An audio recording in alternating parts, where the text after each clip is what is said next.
Irmãos, abram suas Bíblias em Marcos capítulo 1, nós daremos sequência à nossa exposição do Evangelho de Marcos, a partir do versículo 9, do versículo 14 até o versículo 20.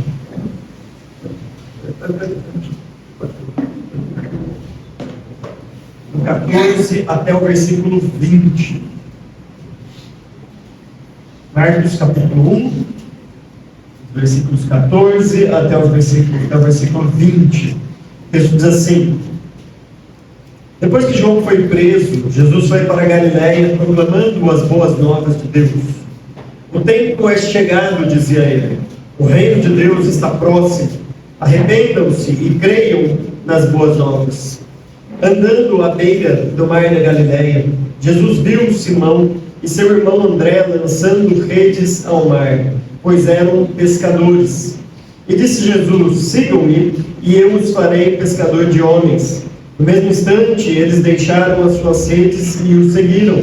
Indo um pouco mais adiante, viu num barco Tiago, filho de Zebedeu, e João, seu irmão, preparando as suas redes. Logo os chamou, e eles o seguiram, deixando seu pai Zebedeu com os empregados no barco. Até aqui vai ser a nossa exposição desta noite. Nós tivemos um tempo ontem na chácara e estávamos falando agora mesmo sobre o tempo que passamos lá, inclusive jogando futebol. Você lembra quando você era mais novo, sabe, na rua, jogando bola na rua, quando ainda os meninos desciam para jogar bola na rua, e não mais jogavam online pelo PlayStation, um contra o outro? Sabe que antes do PlayStation a gente descia na rua descalço e ficava ali um tempo até o pé ficar bem duro e calejado. Quando o pé não doía mais, aí o negócio ficava bom. Porque no começo era ruim, né? Quando você jogava um dia, aí você ficava depois com o pé só com carne viva. Depois ficava bom, quando o pé calejava tanto, aí você não sentia mais nada. Lembra? Aí você era bom de bola, ou você era o dono da bola, ou você ia ser chamado por último para jogar. Confesso que eu nunca fui o último a ser chamado, mas também não era dos primeiros, não. Sabe aquele assim, do meio para o fim? Mas assim, né? Do meio para o fim. Sabe? Tá bom, mais ou menos.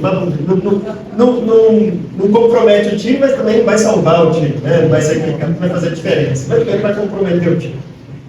Mas essa convocação, né, quando a gente é chamado para algo assim, como no time de futebol, por exemplo, ou como no exército, ou qualquer coisa do tipo, a gente meio que está entrando numa missão, né? A gente está entrando num compromisso. É como se você realmente assumisse ali um compromisso, fizesse um acordo de juntos chegarem no mesmo objetivo. E é exatamente sobre isso que o texto vai dizer aqui para a gente agora. O texto vai falar, primeiramente, qual é a missão e depois esta convocação para esta missão. Então, primeiro, o texto vai ser dividido aqui, aqueles que perceberam na leitura, versículo 14 até o versículo 15, nesses dois primeiros versículos é a proclamação de Cristo, que tem muito a ver com a própria missão dele aqui nesta terra. E do versículo 16 até o versículo 20, então, vem de uma forma de um paralelismo muito claro de se observar. Duas narrativas que se espelham num paralelismo que a gente chama de direto, eu vou explicar isso depois. Vem esta convocação, Jesus está chamando essas pessoas, então, para participarem daquilo que foi anunciado nos versículos 14 e 15, que é a proclamação e a missão. É como se ele primeiro iniciasse o jogo, ditasse as regras do jogo, para depois chamar as pessoas para participar do jogo. É como se ele primeiro definisse qual vai ser a guerra, qual vai ser a estratégia que vai fazer, para depois ele chamar as pessoas, uma vez que isso já está definido. E veja aqui no Evangelho de Marcos, especialmente porque nós vamos ver muitas nuances aqui a respeito do reino de Deus, e essa questão de reino é importante para os romanos, mas lembra que eu falei lá no início, que é da série, que em Marcos especialmente, Jesus não é aquele rei que vem para instituir realmente de uma maneira quase autoritária mesmo o reino, mas é aquele que vem conquistar por meio do serviço. Agora, essa questão é importante porque Jesus não está chamando as pessoas para definir junto com ele qual é a estratégia, qual é a mensagem. As pessoas são chamadas depois que isso já está definido. E isso é bem importante para nós. Então, no versículo 14, no versículo 15, esse primeiro bloco, essa primeira parte, o texto diz assim: depois que João foi preso, Jesus foi para a Galileia, proclamando as boas novas de Deus. Veja que Marcos é um texto curto, é o evangelho mais curto que tem. E enquanto os outros evangelhos demoram um tempo falando entre o ministério de João e a sua prisão, tem alguns evangelhos que vão contar a prisão lá no capítulo 4, 5, 6, bem para frente. Marcos, logo no primeiro capítulo, já mostra que João foi preso. Nós também sabemos depois o que aconteceu com ele e tudo mais, mas Marcos é bem sucinto nessas questões. Ele simplesmente diz que João Batista, que antes estava ali no Jordão pregando, agora está preso. E o mais curioso de tudo é esta relação que existe em que o João fez, aquilo que aconteceu com João, e o que Jesus vai fazer logo depois. Porque o texto diz: depois que João foi preso, Jesus foi para a Galileia proclamando. É como se o texto estivesse dizendo assim, né? Mesmo João Batista tendo sido preso por causa desta proclamação, Jesus vai para a Galileia e proclama. Embora são regiões distintas, né? Não mais ali no Jordão, agora ele está no Mar da Galileia, mas ainda assim, além do paralelismo que existe entre o ministério de João Batista próximo ao Rio Jordão e agora o ministério de Jesus no Mar da Galileia, ainda assim há uma relação de continuidade e quase como se, de fato, a missão fosse mais importante do que tudo. Não importa que João foi preso, o importante é continuar a missão. Talvez se a gente soubesse de alguém que, por fazer determinada coisa ali, foi preso ou passou por um sofrimento, você talvez ia olhar e falar assim: bom, deixa eu fazer algo diferente, porque o que ela fez causou isso. Mas o texto fala exatamente o contrário. O texto enfatiza: acabou de falar, João estava lá pregando, batizando e proclamando esta mensagem. E a gente vai ver que a mensagem de Jesus era a mesma. Mas é justamente depois que João é preso que Jesus continua. Veja este senso de missão que isso dá para o texto, realmente. Não importa o que vai acontecer com João Batista, não importa o que vai acontecer com Cristo. O mais importante aqui é esta proclamação, o mais importante é esse anúncio, o mais importante é essa missão, este senso realmente de missão que vai ser dado aqui. O texto também pode ser entendido de duas maneiras, porque este proclamando, que aí vem deixa neste ando aqui, neste particípio, pode ser entendido de duas maneiras, tá? Esse versículo grego. Pode ser que Marcos esteja escrevendo dizendo assim: Jesus foi para a Galileia e ele foi, e enquanto estava indo, ele ia pregando o Evangelho. Ele ia pregando e proclamando enquanto ele estava indo. Ou pode ser também traduzido por como ele foi para a Galileia para fazer isso especificamente. E de fato, quando se coloca um particípio assim no texto, né, é difícil a gente saber exatamente o que o autor está querendo dizer. Se ele está querendo dizer que Jesus foi para a Galileia enquanto ele ia, ele proclamava, ou se ele foi para a Galileia com o intuito de proclamar. Agora, independente das duas questões, a questão da missão e da proclamação é tão importante que parece que quando a gente olha desta perspectiva, essas duas realidades não só se encaixam, mas devem se encaixar nas nossas vidas. Por exemplo, a Bíblia vai dizer para a gente pregar a tempo e fora de tempo, tá? Seja oportuno ou não. Ou seja, muitas vezes a gente faz algo intencional para proclamar. Talvez um vizinho que você está orando por ele há um tempo e intencionalmente puxa um assunto para proclamar algo. Ou talvez simplesmente você está descendo no elevador ou fazendo alguma coisa sem nem pensar nisso. Mas nesses momentos que Deus dá e que nós caminhamos para um lado e para o outro, a gente deve fazer isso sempre com esta missão em mente de proclamar. As oportunidades surgem quando a gente menos espera, e se a gente não estiver preparado, pronto para proclamar, a gente vai perdê-las. Mas ao mesmo tempo a intencionalidade também é importante. Às vezes a gente tem que ser estratégico em chamar alguém específico para comer em casa, ou criar situações realmente em que eu vou chegar naquela pessoa que eu tenho orado por ela e proclamar, talvez lugares que você nem frequenta, ou eu conheço uma pessoa lá de Atibaia que sempre falava assim que era um professor lá, e ele falava, como eu vivo aqui no condomínio, lá no seminário, dou aula para crente, sou pastor de igreja, então eu só fico com crente o dia inteiro. Então ele criou estratégia, ele falava assim, olha, eu vou no posto de gasolina e quero pegar sempre o meus frentistas. Porque daí você começa a criar aquele, sabe, aquela, quase que você já conhece a pessoa, vai criando esses laços intencionais, para quando menos esperar, você conseguir evangelizar. Você vai no mercado e fala assim, eu vou passar sempre no mesmo caixa, para ver se eu consigo criar um relacionamento com o descrente. Sabe, essa ideia intencional de que eu preciso proclamar. E se eu preciso proclamar, eu vou fazer algo intencional realmente para poder proclamar. Então, mais importante que do texto é que Jesus proclamava. E ele proclamava as boas novas, o Evangelho, aquilo que já disse lá no versículo 1, que é o princípio do Evangelho de Jesus Cristo. Só que aqui este Evangelho agora é chamado do Evangelho de Deus. Ou talvez na sua versão esteja o Evangelho do Reino de Deus, o que não muda muito o entendimento do texto. Mas é um Evangelho que é de Deus, ou seja, a missão já foi dada, já foi estabelecida. Embora este Evangelho seja referente a Jesus Cristo, mas é um Evangelho que vem lá de cima, uma boas novas que já está estabelecida, que vem de Deus. E aqui, obviamente, o texto demonstrando essa humildade de Cristo, a humildade de servo, de Jesus proclamando este Evangelho, como se o Evangelho não fosse dele. Eu acho muito interessante, os evangelistas fazem muito isso. Os evangelistas fazem muito isso, e Cristo também na sua vida fez muito isso. Sabe quando Cristo fala assim, a minha vontade é fazer a vontade daquele que me enviou. Frases assim, parece pra gente que Cristo teria uma vontade diferente da do Pai, mas que ele abriu mão dessa vontade dele para fazer a vontade do Pai. Não parece isso? Mas é claro que não, a obra de salvação é uma obra trinitariana. A Trindade está envolvida, mesmo antes da fundação do mundo, nesta mesma missão. Não precisou falar assim, tudo bem, eu não queria fazer isso, eu não queria morrer na cruz, eu não queria salvar, mas eu vou abrir mão do que eu quero.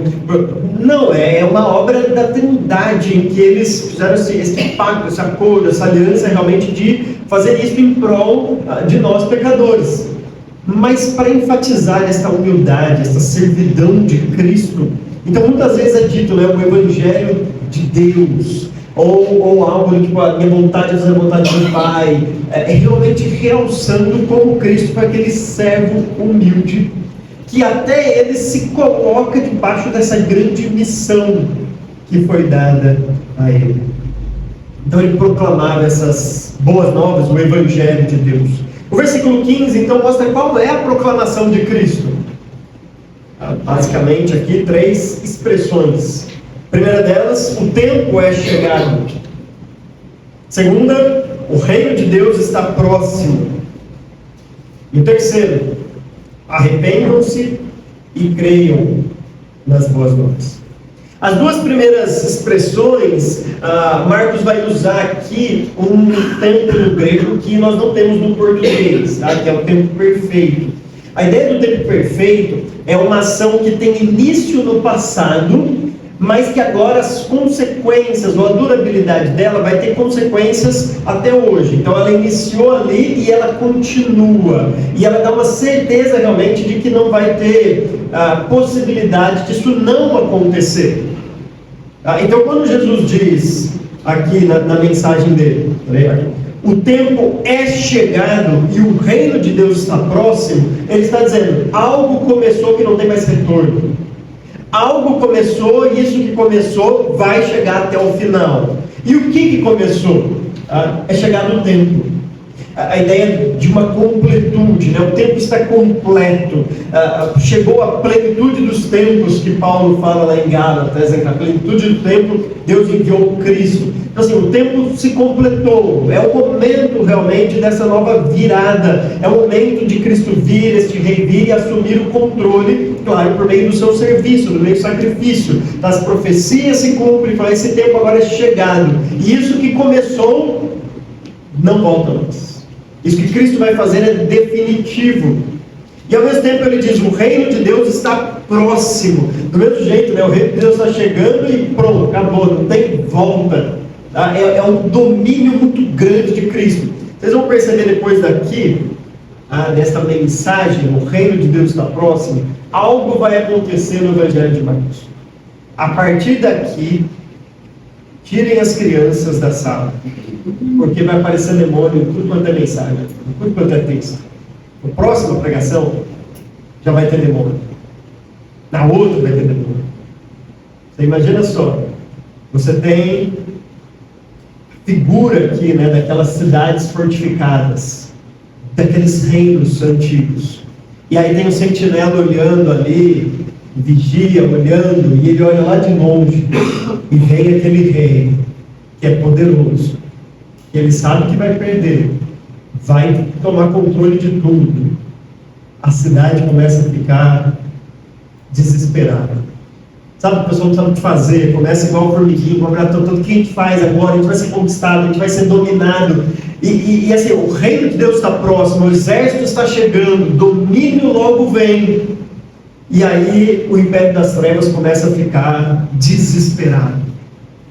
Então, a partir do próxima pregação, não se espante. Você tem dificuldade de dormir à noite, sempre me informar, mas vai ter muita expulsão de demônio. Mas fica tranquilo, que não vai demonstrar nada. Não, vocês estão brincando? Eu recebi esses dias, depois do Porta, né? Eu recebi esses dias um evento lá, os amigos meus mandaram, né, de piada, e eu mandei para os amigos de Cuiabá, porque assim, aí em Cuiabá, aí tinha lá um evento, falou assim, quem quer ir tudo? Aí tinha lá um curso de libertação e expulsão de demônio. E aí estava escrito lá no flyer, né, lá no curso, demonstração ao vivo. Aí eu falei, será que já combinaram com os demônios para mostrar que não tem momento, né? Será? Às vezes eles são parte do corpo docente, né? Do curso, né? Estão lá esperando, já é o momento, posso entrar? Tem coisa. Vocês não viram isso tudo ainda, mas estava lá, depois eu consigo dar para vocês aí para Cuiabá aprender lá. Diante dessas duas realidades, o tempo é chegado e o reino de Deus está próximo, há dois imperativos. Se isso é tão certo que vai acontecer, né? Porque o tempo é chegado e o reino de Deus está próximo, está aí às portas, o que eu faço diante disso? Veja que Jesus, o que ele vai dizer é continuar a mensagem que João Batista já havia pregando. Ele dá dois imperativos como uma ordem realmente do que devemos fazer diante disso. Arrependam-se e creiam nas boas novas. É exatamente a mensagem que João Batista dizia, uma mensagem de arrependimento, né? Arrependam-se. Aquela ideia de que se o reino está chegando e este rei é poderoso, é muito mais forte do que eu, é muito mais fácil me submeter a este reino, arrepender e confessar e realmente me submeter a ele, do que enfrentar este reino. Faz sentido a gente ficar brigando com este rei. Arrependam-se, submetam-se a ele, creiam nele. Então, essa ideia de um arrependimento, de uma crença, é uma sujeição que a gente faz a este rei. A crença nas Escrituras não é somente algo assim, como se fosse, como a gente entende às vezes hoje, né? Esta crença bem do cognitivo, de acreditar em algo, mas que isso não tem relação nenhuma com a sua vida. Sabe assim, eu creio que Deus existe, eu creio que Jesus morreu na cruz, mas isso não tem uma relação com o dia a dia. A crença nas Escrituras, ela é prática, é porque eu creio nisso que a minha vida muda, a minha vida transforma. Você imagina nessa situação, alguém chegando e falando assim, não, eu quero me submeter a este reino. E ele diz isso da boca para fora, mas com a prática de vida ele faz coisas totalmente diferentes. Imagina o que esse rei que está vindo faria com uma pessoa dessa. Então não adianta falar. Não adianta só expressar. A sua vida toda tem que mostrar de fato este arrependimento e esta crença. Então a crença não é algo isolado, uma área da minha vida em que eu preciso acreditar em algo, mas é algo que transforma toda a minha vida, toda a minha existência. É porque eu creio nisso, é porque eu me arrependo, que eu vivo a realidade desse reino que está vindo. E é justamente o arrependimento que vai me mostrar que aquilo que eu estou vivendo não é o que este reino gostaria que eu vivesse. Lembra o que nós vimos na ceia? Nós éramos fracos, ímpios, pecadores. E este rei está trazendo uma mensagem de bondade, de justiça, de amor e de sacrifício. E eu olho para isso e digo, então eu não vivia isso, por isso que eu preciso me arrepender. Porque se eu já vivesse algo parecido, eu não precisaria me arrepender. Mas eu me arrependo justamente porque eu não vivo nem de perto o que ele está proclamando, o que ele está pregando. Eu preciso confessar os meus pecados, eu preciso me arrepender e crer realmente para ter a minha vida transformada. Esta é a mensagem, esta é a proclamação, esta é a missão realmente de Cristo estabelecida. Agora, Cristo decidiu ter algumas pessoas para ajudá-lo nessa proclamação. Mas imagina só, você ali na sua rua, dono da bola, vai escolher o time. Seria, já escolheu o pessoal bom de bola, né? Sabe? A gente ficava de olho naquele ali. Aliás, a gente falava assim, ó, esses dois não podem estar no mesmo time, tem que ser um para cada time, senão perde a graça, não é? Aqueles caras que são bons mesmo. Mas geralmente quando você vai chamar alguém para fazer algo com você, você tem que chamar alguém que é bom realmente. Você vai colocar uma cortina na sua casa, você vai chamar alguém que sabe fazer isso, porque tem gente que não precisa uma escada na vida, né? Não sabe nem comprar uma lâmpada, você não vai chamar uma pessoa dessa, você vai chamar quem realmente assim, esse cara vai me ajudar. Furou o pneu, você tem que ligar para a pessoa certa. Dependendo da pessoa que você ligar, ele vai olhar lá e claro. E aí, vamos juntos chamar um mecânico, um borracheiro? Não sabe o que faz ali. Então você precisa chamar alguém que vai realmente contribuir para isso. Mas essa não é a lógica de Cristo. Talvez se você fosse montar um time e começasse a escolher, sabe aqueles pernitas assim, que jogam tão bem assim, e olhar e falar assim, o que você está fazendo? Você não quer vencer? Você não está tão envolvido com essa missão assim? Você não tem esse objetivo? Você está dando a brincadeira isso? Parece que é exatamente isso que Cristo faz. Cristo chama pescadores. Veja, o texto está dizendo de um rei que está vindo para bagunçar com o império das trevas, para botar medo desses demônios que vão sair agora, tocando para tudo quanto é lado, tá? Para conquistar o que Adão perdeu lá no Jardim do Éden. E para ajudar nisso, nessa grande missão, ele chama pescadores. Faz sentido isso? Sim. O texto diz assim, andando à beira do mar da Galileia, Jesus viu Simão e seu irmão André lançando redes ao mar, pois eram pescadores. E disse Jesus, sigam-me, e eu os farei pescador de homens. No mesmo instante, eles deixaram as suas redes e o seguiram. Indo um pouco mais adiante, viu num barco Tiago, filho de Zebedeu, e João, seu irmão, preparando as suas redes. Logo os chamou, e eles o seguiram, deixando seu pai Zebedeu com os empregados no barco. Aqui tem algo interessante que nos chama a atenção, tá? E a gente precisa aprender um pouco da poesia hebraica para entendermos este texto. Se você percebeu, os dois textos eles são escritos exatamente do mesmo jeito, que a gente chama de um paralelismo direto, em que há uma cena A, B e C, e depois vai ser uma cena A, B e C. Então, nos dois Jesus viu, nos dois Jesus chama, e nos dois há uma resposta deles. Percebeu essa? A cena se repete nos dois, embora em cenas diferentes, mas a narrativa segue uma sequência espelhada. O que ele conta de um é exatamente o que ele vai contar de outro. Por que isso é importante? Porque quando o judeu usava um paralelismo assim, ele mostrava, isso era útil por duas coisas. Primeiro, porque uma parte da história ajuda a gente a entender a outra nessa relação. Ele não precisava ficar repetindo duas vezes as mesmas coisas, porque uma meio que explicava a outra. A outra questão é porque ele quer dar uma ênfase muito grande nisso daqui. E ele quer realmente chamar a nossa atenção para o que está acontecendo. Ele podia simplesmente dizer assim, ó, nisso tudo, Jesus foi lá e chamou 4 pessoas para ajudá-lo. Tá? Tiago, André, João, podia ser assim, mais sucinto nisso tudo. Mas não, ele usou uma poesia aqui, ele usou um paralelismo para realmente assim, ó, olha quem Jesus está chamando. Tá? Porque lembra que o Evangelho de Marcos é um evangelho que vai dar muita ênfase para a pequenez dos discípulos, mostrando como eles são falhos, inclusive usando aquela cura, né, em 2 instâncias para mostrar como eles estavam com dificuldade de entender, né? Não foi algo assim que Jesus chamou e eles já começaram a mudar o mundo, não, como foi complicado para eles. E aí vocês lembram da mensagem que eu dei logo no começo, que Marcos faz isso justamente para meio que se justificar diante do que ele mesmo tinha feito. Lembra que ele abandonou Paulo, dizendo assim, ó, eu também estou neste processo aqui, né? Eu também estou nesse processo de aprendizado, eu estou dentro desses discípulos que são pescadores, mas que foram chamados para batalhar pelo reino, que muitas vezes vão falhar, que muitas vezes vão demonstrar as suas fraquezas, mas que estão aí engajados nessa mesma missão. Então Marcos agora quer dar uma ênfase muito grande para isso. Por isso que ele usa este paralelismo, esta poesia hebraica.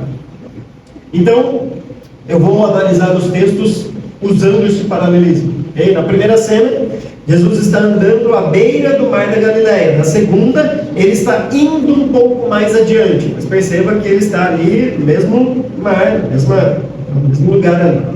Nas 2 cenas, então, Jesus viu. Versículo 16, Jesus viu Simão e seu irmão André lançando redes ao mar. Na segunda cena, ele viu num barco Tiago, filho de Zebedeu, e João, seu irmão, preparando as suas redes. E aí a primeira lição que nos chama a atenção aqui. Os 4, uma dupla aqui, uma dupla ali, foram chamados trabalhando.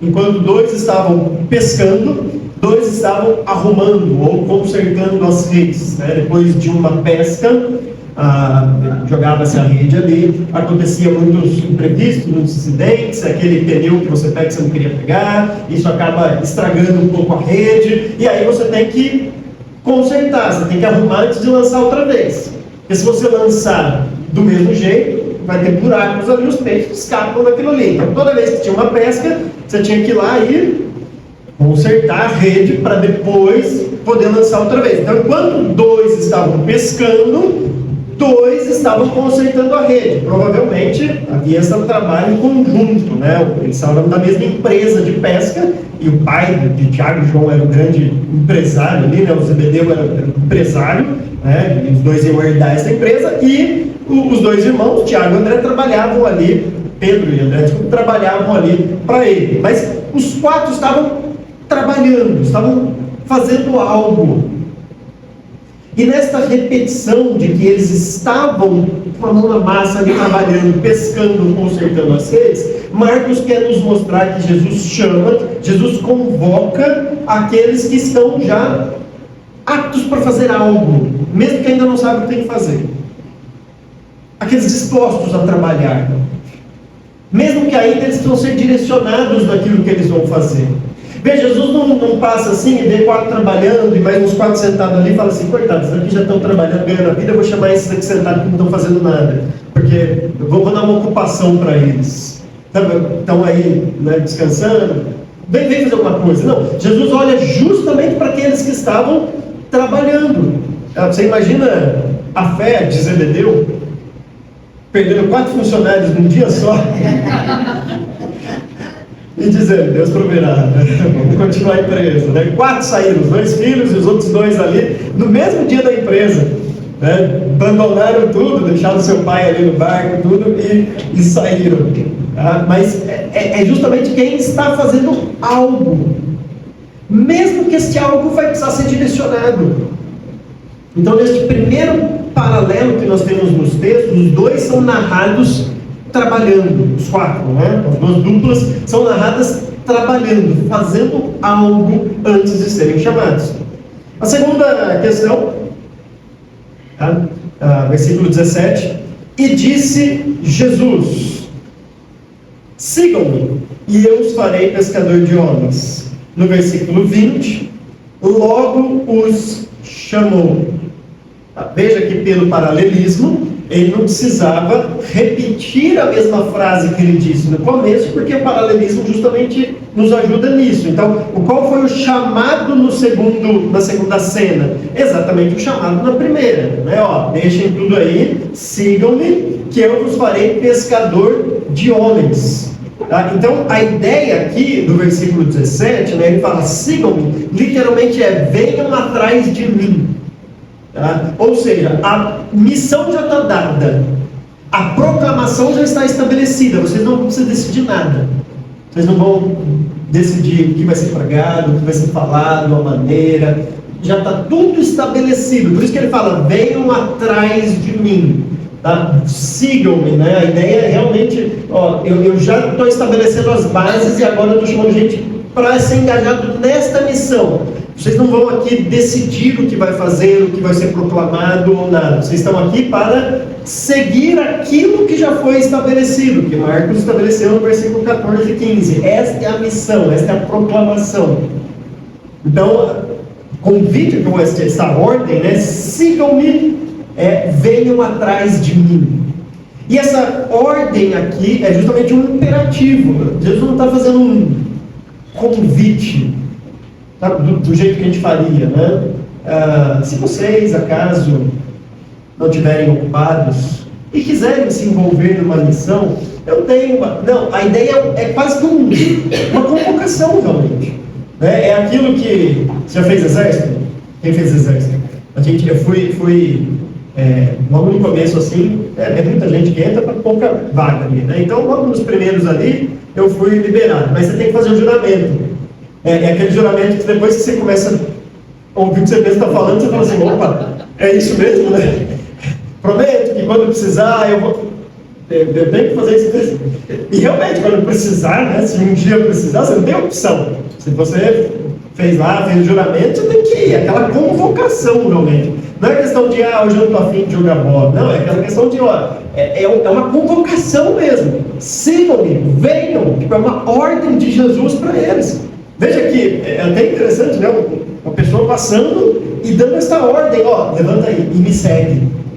Bem imperativo. A questão de que, eu estou te convocando para essa missão aqui. E a gente vai ver depois a reação deles. Agora, no meio disso tudo, tem talvez a grande questão aqui do texto, ou a grande chave de todo esse texto, que é no versículo 17. Quando o texto diz, sigam-me, e eu os farei.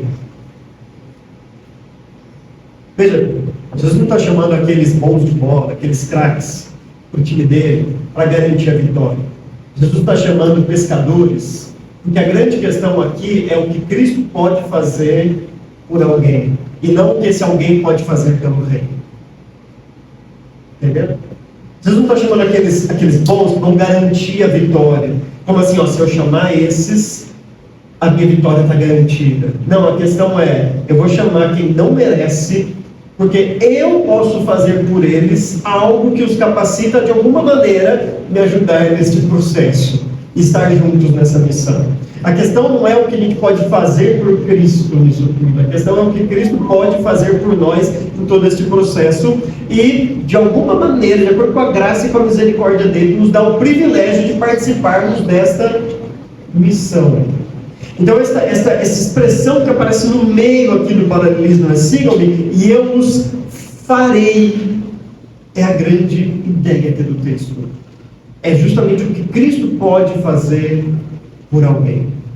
Eles eram pescadores de peixes. Então, Jesus aproveita essa ideia e faz um trocadilho e diz, vocês vão pescar homens.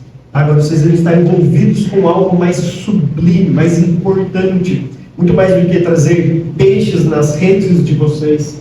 agora vocês vão pescar almas, vocês vão proclamar uma mensagem que vai transformar vidas, de fato. Jesus está estabelecendo um nível sublime para a sua mensagem, para a proclamação e para a missão.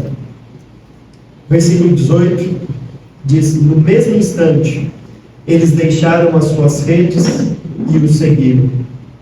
No versículo 20, ele só diz: e eles o seguiram, deixando seu pai Zebedeu com os empregados no barco. Aqui aparece aquela famosa palavra grega que vai aparecer com Marcos assim, no livro todo, né? A ideia de imediatamente, logo, um senso de urgência realmente.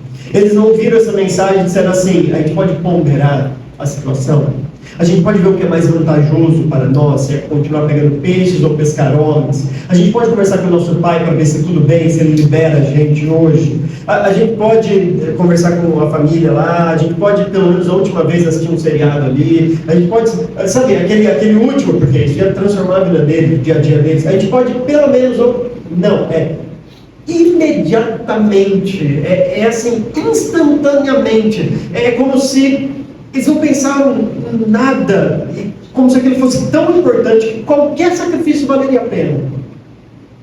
Você sabe depois, sabe aquelas decisões que você toma assim, ó, eu sei que isso é importante, depois você pensa assim: nossa, eu tomei essa decisão, mas assim, isso acarreta em eu ter que mudar aqui. Mas aquela decisão é tão importante que você já tomou logo de cara assim, mesmo sem pensar muito nas consequências, tamanha a importância daquilo. Depois você vê o restante, porque aquilo é o mais importante. É exatamente essa ideia. Imediatamente, no mesmo instante, eles deixaram as suas redes e o seguiram. E aqui Marcos está mostrando para a gente, então, a característica de um discípulo que Cristo chama. Veja, ele é aquele que crê que a mensagem já está estabelecida e ele vai vir depois, seguindo o mestre, porque a mensagem está estabelecida. Ele é aquele que sabe que não pode fazer muita coisa pelo reino, mas Cristo pode fazer muita coisa por ele. E em terceiro lugar, ele obedece imediatamente, ele se envolve imediatamente nesta proclamação, nesta missão. Ele não fica titubeando, ele não fica pensando se vale a pena ou não, pensando nas consequências, mas imediatamente ele se envolve nisso. Então essas três cenas, né, Jesus viu, Jesus chamou, e a reação deles mostra de fato, Marcos quer chamar a nossa atenção para isso, para quem se envolve nessa grande missão do reino de Deus. Bom, e diante disso é claro, né, e fácil para a gente fazer aplicações para as nossas vidas. A primeira delas, nós somos chamados para proclamar, nós somos chamados para se envolver nesta missão. Alguns, e talvez essa seja a sua situação, alguns são chamados para deixar as suas profissões para se envolver no reino de Deus. Aquele envolvimento mais intenso, mais intencional realmente, de alguém que deixa para trás aquilo que fazia e agora vai se envolver exclusivamente com esta missão. Acredita em mim, um dia eu estava sentado com vocês, ouvindo pregação, e nem passava pela minha cabeça que um dia fosse acontecer comigo. E de fato, e a gente ora por isso, desde o começo da igreja, eu não vejo a hora que mandaremos alguém daqui para o campo missionário. E eu creio que isso um dia vai acontecer. As pessoas vão ser despertadas para deixar para trás aquilo que faz, se capacitar e envolver de tempo integral realmente nesta missão. Isso pode acontecer com qualquer um. Não me olhem assustados. Isso pode acontecer com você. Se esse for o imperativo de Cristo para a sua vida, é o que Cristo quer. E não é muito bom brigar contra a vontade de Cristo, não. E amém se isso acontecer. Amém. Talvez isso possa acontecer com você, como foi um dia com as nossas vidas. A minha Dani, o Paulo, aqui também, a Diva, enfim, foi o que aconteceu conosco. Mas eu creio que a grande maioria aqui vai continuar, talvez, sendo pescador de peixe. Isso não quer dizer que a pessoa não agora se envolve pescando homens. Não quer dizer que é uma coisa ou outra. Jesus está aqui especificamente chamando pessoas para abandonar as suas profissões e se envolver nessa grande missão, mas não quer dizer que aqueles que não abandonam as suas profissões não devam se envolver. Lembra o que o texto disse lá na frente? Jesus foi para Galileia proclamando as boas novas. A ideia de que enquanto vivemos neste mundo, nós temos que ter noção do que é de fato a grande missão das nossas vidas. E talvez você não vai deixar a sua profissão, mas agora você vai lembrar que enquanto você trabalha, a sua grande missão nesse mundo não é o seu trabalho.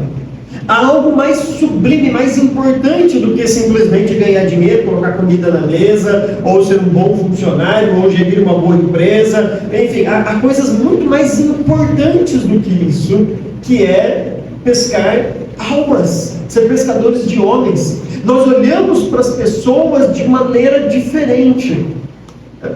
Esses dias eu estava... Agora, esses dias, né? Eu gosto muito de shake, sabe? Esses shakes, essas coisas assim, né? E eu fui almoçar num desses espaços. Sabe espaço que tem na Herbalife? Você toma um shake lá e tudo mais. Você vai lá, a pessoa te olha diferente. Ela te olha assim, ó, esse cara vai... Né, eu vou recrutar ele, vai porque é todo esse esquema de marketing multinível, aquela coisa toda, né? E assim, do jeito que ele olhava para mim, pensando, eu vou recrutar ele, eu olho para ele pensando assim, quem sabe que ele vai estar lá na igreja comigo. Sabe, a gente tem que ter um olhar diferente para as pessoas, né? Eu vejo lá no condomínio, eu olho às vezes para as pessoas e falo assim, mas seria tão bom se todo mundo estivesse lá com a gente, né? Eu preciso proclamar para essa pessoa. Tipo, a gente olha não só como mais uma pessoa que a gente está conversando ali, mas a gente olha com um olhar já assim, eu preciso falar de Cristo para essa pessoa, né? Eu preciso me envolver de alguma maneira nessa missão de proclamar para a vida deste alguém aqui, dessa pessoa que Deus está colocando no meu caminho. Então, mesmo que você não deixe o seu trabalho, a sua responsabilidade de se envolver com a missão, de pescar homens, de pescar almas, é a mesma daquele que deixa o seu trabalho e faz isso de tempo integral. A única questão talvez é a intensidade, algumas coisas que vão mudar, mas a responsabilidade de se envolver, isso é exatamente a mesma.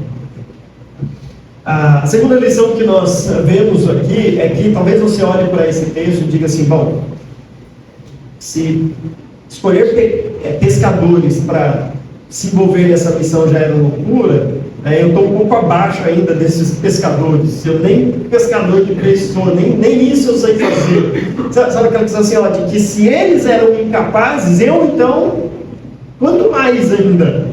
E eu digo que se você tem essa ideia, esse pensamento, amém por isso. Porque isso é sinal que Cristo pode fazer uma grande obra na sua vida.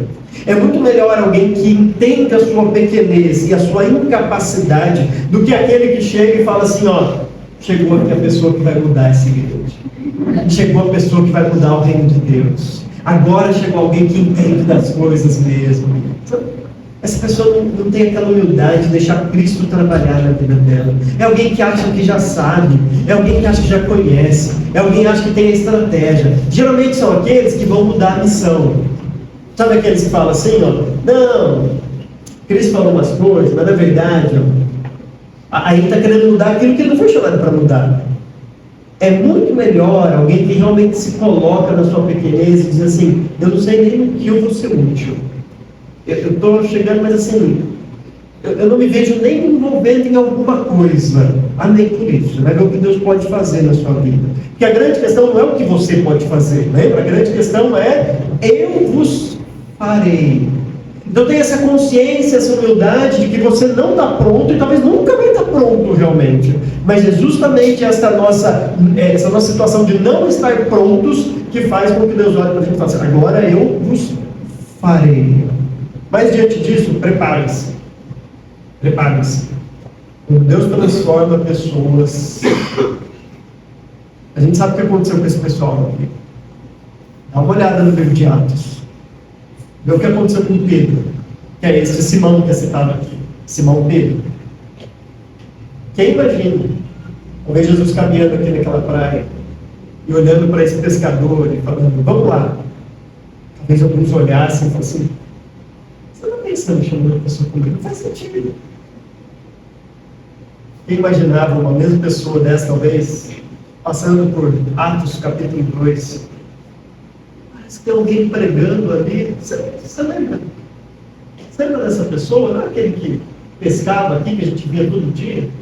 E ele está lá, falando de uma multidão, e 3.000 almas se convertem no mesmo dia. Isso porque ele se colocou à disposição de Cristo e viu que ele de fato poderia ser um pescador de homens. Se coloque de fato nessa situação, se envolva nessa missão e se prepare por aquilo que Deus pode fazer com as nossas vidas. Vamos orar, irmãos. Deus, muito obrigado.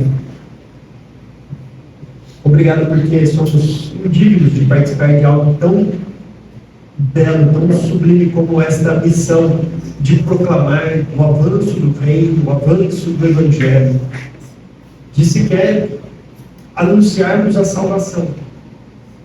Obrigado porque o Senhor chamou pessoas tão indignas, desde esses que eram pescadores até nós.